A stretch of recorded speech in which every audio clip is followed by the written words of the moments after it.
주님께서 여러분과 함께 루카가 전한 거룩한 복음입니다.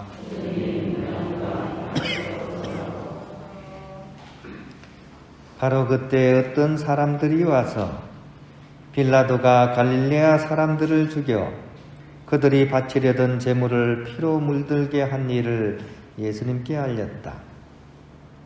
그러자 예수님께서 그들에게 이르셨다.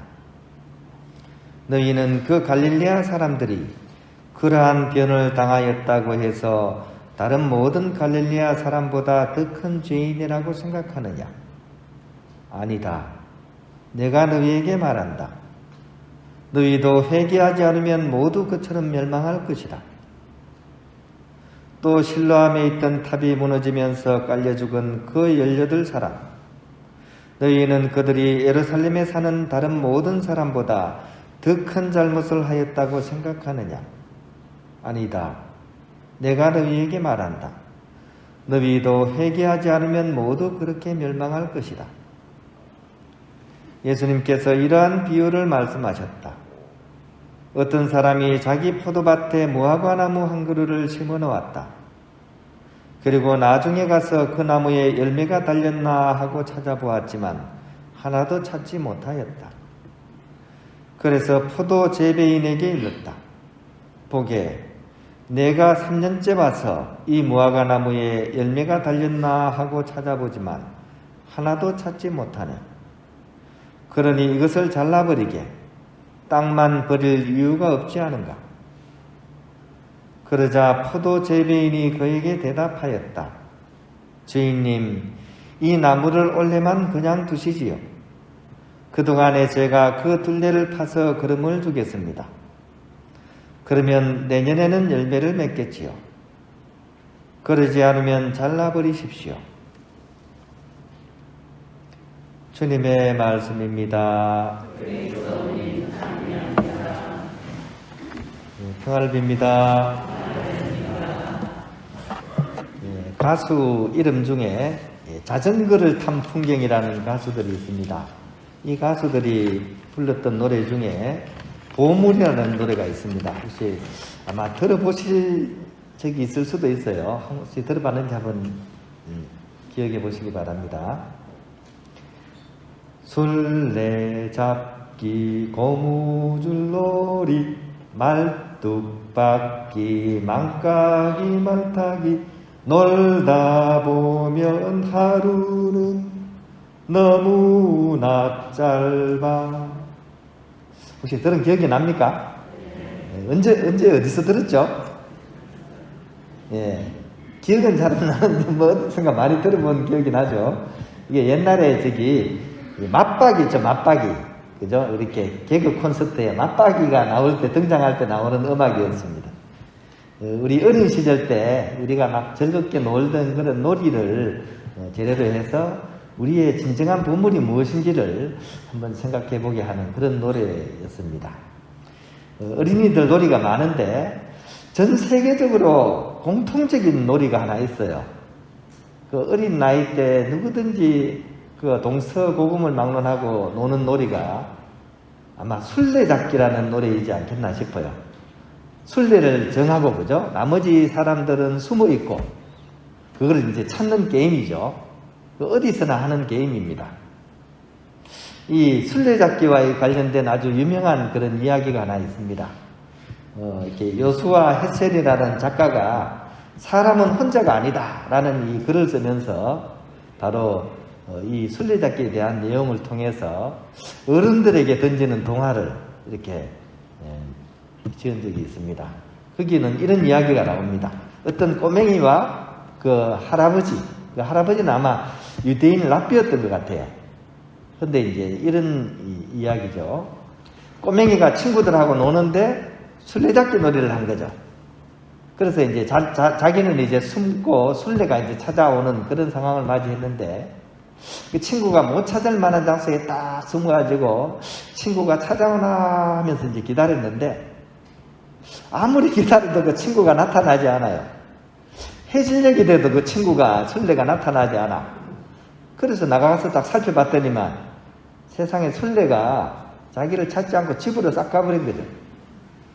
그러니까 막 너무 슬퍼가지고 술래가 자기를 안 찾고 집으로 가가지고 슬퍼가지고 막 엉엉 울면서 집으로 이렇게 돌아왔습니다. 돌아와서 이제 막 그 억울한 마음을 할아버지한테 막 푸념을 한 거죠. 내가 이렇게 술래 찾아오는데 내가 못 찾을 곳에 숨었는데 이 술래가 집으로 가버렸다고 하면서 막 울면서 엉엉 울면서 이제 얘기를 했습니다. 그 얘기를 들으면서 할아버지 얼굴에 미묘한 그런 떨림이 있더니만 할아버지가 이런 얘기를 합니다. 하느님께서도 내가 숨어 있는데 아무도 나를 찾지 않는구나 하신다면서 그 손자를 따라서 할아버지도 엉엉같이 우는 것이었습니다. 우리에게 시사하는 바가 많죠, 그죠? 우리 신앙인들은 바로 하느님을 중심으로 살아간다고 세례를 받고 살아가는 사람들인데 정작 우리는 얼마나 하느님을 찾고 있는지 우리에게 깊은 반성을 던져주는 그런 메시지가 담긴 이야기이지 않나 이런 생각을 해봅니다. 오늘 복음의 예화들도 사실 그런 측면에서 우리가 살펴볼 수 있습니다. 우리가 하느님을 찾고 그분께 돌아가는 것이 회개라고 할 때 이제 오늘 벌어지는 그 이야기들은 바로 남의 이야기가 아니라 우리의 그런 이야기인지도 모릅니다. 먼저 빌라도가 갈릴레아 사람들을 학살한 사건, 그 다음에 또 실로암 탑이 무너져서 사람들이 이렇게 거기서 깔려 죽은 사건을 두고 사람들이 예수님께 와서 막 알려주면서 막 얘기를 하는 그 장면이 앞부분을 이루고 있습니다. 일단 겉으로 보기에는 심각한 사고를 전하는 9시 뉴스 내용처럼 그렇게 전해집니다. 근데 사실은 그 얘기를 전달하는 사람들의 그 마음속은 사실은 마음이 이제 이중적으로 되어 있어요. 그냥 어떤 놀라운 사실을 전하는 것처럼 보이지만 그 속마음은 사실은 이런 거죠. 우리는 괜찮지. 우리는 의로운 사람들이니까. 빌라도에게 저 해를 당한 사람들은 분명히 우리가 모르지만 뭔가 죄를 지었을 거야. 어떻게 실로암 탑이 무너졌는데 깔려 죽은 사람들이 죄가 없다고 하겠어? 아마 우리가 모르지만 죄가 있었을 거야. 하지만 나는 괜찮으니까. 이런 마음이 아마 있었던 것 같아요. 그러니까 예수님께서는 바로 그들의 마음을 아시고 바로 이제 단도직입적으로 일깨우는 그런 말씀을 하시는 거죠. 스스로 의인이라고 착각하지 마라. 그 착각이 너의 구원을 보장하지는 못한다. 너희도 회개하지 않으면 모두 그렇게 될 것이다. 아주 강렬한 그런 회개 촉구를 하시는 그런 예수님의 이렇게 아주 단호한 말씀을 우리는 복음을 통해서 들을 수가 있습니다. 이 2000년 전에 벌어진 이 우화, 이 예화가 사실 오늘을 살아가는 우리의 이야기인 것 같습니다. 제가 처음 서두 때 미사 시작 전에 말씀드린 것처럼 이 우크라이나에서 벌어지는 이 전쟁을 바라보는 그런 우리의 모습이 어쩌면 이 복음 속의 유다인들과 그렇게 닮아 있는지 우리는 반성해야 될 것 같습니다. 한마디로 강 건너 불구경하고 있죠, 그죠? 우리가 거기 가서 뭐를 할 수 있는 건 아니지만 사실은 우리는 남의 일처럼 여기고 있습니다. 그리고 너무나 쉽게 결론을 내죠. 저거는 러시아 놈들이 나쁜 놈들이고 푸틴이 정신병자야. 이렇게 마침표를 찍으면서 이 이야기를 그냥 남의 일처럼 바라보고 있습니다. 하지만 지금 벌어지는 이 전쟁은 우리 시대에 모두가 연관이 되어 있는 탐욕이 극명하게 드러나는 그런 사건입니다. 사실은 어느 한 나라의 문제가 아니라 러시아나 아니면 나토나 모두 책임이 있는, 어떻게 보면 절반의 책임이 있는 전쟁입니다.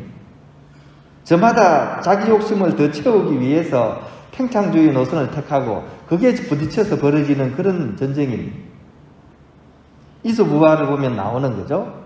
염소 두 마리가 길을 가다가 마주쳤는데 서로 길을 비켜주지 않으려고 뿔을 쳐들고 서로 부닥쳐서 싸우다가 결국은 벼랑으로 떨어져 버린 그 이야기처럼 지금 이 전쟁은 지금 파국을 향해서 치닫고 있고, 자칫 잘못하면 핵전쟁으로 그냥 세계대전으로 이렇게 들어갈 수 있는 그런 위험성이 지금 점점점 커지고 있는 그런 상황입니다.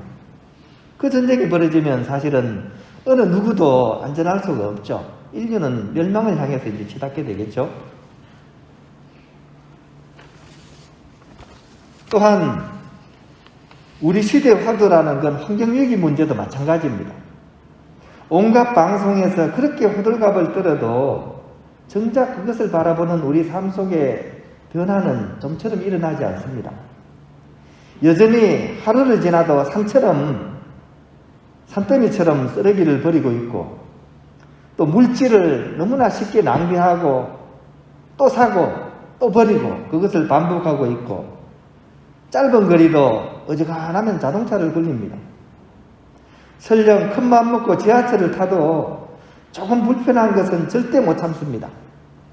조금만 더워도 에어컨 켜라고 난리를 피우고요. 1분도 되지 않아서 또 춥다고 끄라고 난립니다. 이런 우리 모두의 그런 삶의 모습과 세상을 바라보는 그 시각이 바로 회개의 대상이라고 할 것입니다. 그것을 우리가 성찰해내지 못한다면 이 변을 당한 갈릴레아 사람들, 실로암 탑에 깔려 죽은 그 사람들의 처지가 바로 남의 일이 아니게 되는 그런 우리의 이야기라는 것입니다. 따라서 우리 모두 다시 한번 회개의 여정, 회개의 마음을 다시 일으켰으면 좋겠습니다. 그것은 다름 아닌 하느님의 뜻을 찾고 그 뜻을 실행하기 위해서 작은 걸음을 내딛는 겁니다. 하느님께서 바라시는 것은 딱 하나입니다. 우리가 잘 살기를 바라시는 겁니다. 그리고 이 세상 삶이 아니라 영원한 삶으로서 우리가 이어지기를 간절히 바라고 계십니다. 그 뜻을 찾고 그 뜻을 실행하기 위해서 우리는 하루하루 작은 발걸음이나마 하느님을 찾는 그 걸음을 걸을 수 있어야 됩니다. 즉 순수했던 그 시절 우리가 가졌던 그 마음으로 하느님을 찾는 숨바꼭질을 다시 시작해야 된다는 것입니다. 모든 일상 속에 하느님을 찾을 수 있어야 될 것입니다. 신앙 따로, 삶 따로가 아니라 신앙과 삶이 어우러져서 늘 그분을 바라보면서 그분의 뜻을 실현하는 삶에 우리의 마음을 둘 수 있어야 되겠습니다. 우리 일상 곳곳에 빼꼼히 숨어 계신 그 외로움이 지친 하느님을 찾아 나서기 위한 발걸음을 다시 시작하자는 그 이야기입니다. 사랑하는 형제자매 여러분, 오늘 복음은 우리의 신은 즉 그리스도인이라는 그것 하나만으로서 충분치 않다는 사실을 일깨워주고 있습니다. 참으로 회개자가 되어 하느님의 뜻을 찾고 그것을 실천해 나가는 바로 그 사람에게 구원의 문이 활짝 열리게 된다는 사실을 강조해주고 있습니다. 다시 한번 어린 시절의 그 초심으로 돌아가 하느님을 찾는 그런 술래잡기 시작했으면 좋겠습니다. 이제는 반대가 되었습니다. 창세기 때는 하느님께서 우리를 찾으셨죠. 아담아, 너 어디 있느냐? 이제는 우리가 술래입니다.